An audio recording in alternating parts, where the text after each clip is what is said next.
Halo, nama gue Raditya Dika. Dan gue punya teori bahwa semakin bersih cukuran lo, akan semakin besar peluang yang lo bisa dapetin. Gue dapat teori ini ketika gue lagi mikir-mikir kenapa dulu gue sial banget. Gue buka-buka Facebook gue, dan gue menemukan foto-foto gue dulu. Ternyata, dulu kumis dan jenggot gue hancur. Dulu gue ngerasa kalau gue ganteng. Gue ngerasa gue tampan. Tapi ternyata pas gue lihat-lihat foto gue lagi, ternyata gue gembel. Mungkin ini gara-gara dulu gue malas cukuran. Gue ada teman-teman gue, ya cowok-cowok Indonesia pada umumnya sih, itu paling males kalau cukuran. Karena kita suka pakai pisau yang tumpul, terus kalau cukuran tuh bulunya jadi banyak yang ketinggalan, ada yang sampai berdarah, ada yang sampai kekurangan darah, pokoknya macem-macem deh. Nah pas gue lihat foto-foto gue di Facebook, ada satu foto yang ngingetin gue sama masalah cinta gue yang lama. Gue naksir dia udah lama, gue udah lama PDKT sama dia, gue udah deketin orang tuanya, gue jadian sama nyokapnya, dan akhirnya gue bisa jadian sama dia. Waktu itu gue lagi ngedate, gue lagi makan di restoran pinggir jalan, gue ajak dia ke sana. 3 hari kemudian dia mutusin gue lewat SMS. Dulu gue heran, kenapa dia mutusin gue? Dan ternyata pas gue lihat foto-foto gue zaman dulu, pantesan aja dia mutusin gue. Tapi untungnya gue jomblo gak terlalu lama. Akhirnya ada lagi cewek yang mau sama gue, dan gue mulai pacaran lagi. Di saat itu gue memutuskan gue tidak boleh mengulangi kesalahan yang sama. Gue mulai cukuran lagi, gue mulai rapi-rapi lagi, gue mulai berusaha terlihat keren, terlihat laki-laki di depan dia. Dan ternyata gue tetap diputusin. Mutusinnya tuh sakit banget. Bukan di SMS, bukan ngomong langsung, tapi dia minta bokapnya yang ngomong ke gue.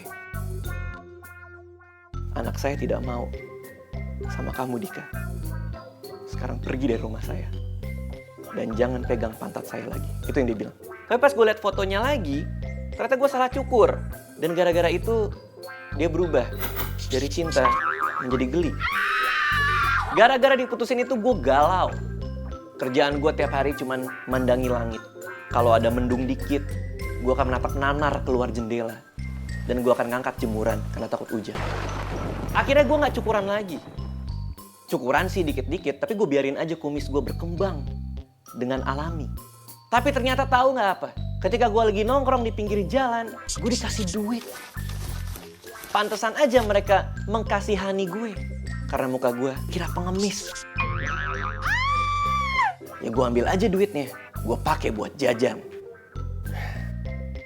Setelah putus itu, gue pun memutuskan. Gue mau berhenti ngomongin soal cinta-cintaan. Gue mau berhenti nyari cewek. Gue mau berhenti nyari cowok. Gue akhirnya memutuskan gue harus kerja. Gue ngelamar kerja. Gue cari perusahaan yang sesuai dengan minat gue. Gue datang ke perusahaan itu, gue bilang, Pak, saya mau melamar di perusahaan Bapak. Dan dia ngeliat muka gue. Dia bilang, maaf, muka kamu kayak remaja, baru akil balik. Padahal gue udah mencoba untuk bercukur serapi mungkin. Tapi ternyata ada yang nyisa rambutnya. Kayak gini.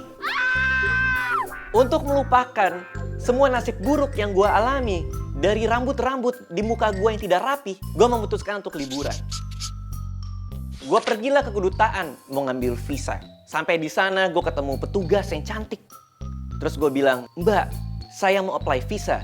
Tapi setelah petugas visa itu ngeliat muka gue malah dikira penjahat. Padahal gue yang sering dijahatin. Sakitnya, ketika visa kita ditolak, sakitnya kayak cinta kita ditolak. Terutama karena gue juga nembak petugas visa itu dan juga ditolak. Jadi 2 kali sakitnya. Ditolak visa, ditolak cinta. Nah kesimpulannya, kalau lo cukuran dengan rapi dan bagus, maka peluang bagus juga akan menghampiri lo. Belajar dari pengalaman, gue sekarang rapi dan bersih.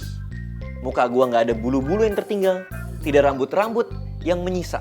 Semua orang sekarang bilang gue ganteng, tampan, rupawan, dan dermawan. Nah, jadi kalau lo semua gak mau mengalami apa yang gue alami, lo harus bersihin muka lo dengan rapi. Kalau aja gue melakukan apa yang gue lakukan sekarang, mungkin dulu gue masih punya pacar, mungkin dulu gue dapat kerjaan, dan mungkin gue liburan. Dan mungkin gue melakukan semuanya secara bersamaan. Oke, jadi lo harus sekarang udah jam, gue nggak pakai jam, Udah jam 2. Gue harus pergi dulu. Gue mau ngedate. Kita ngedate di makanan Padang. Nggak penting restorannya di mana, nggak penting makanannya apa. Yang penting dia yang bayar.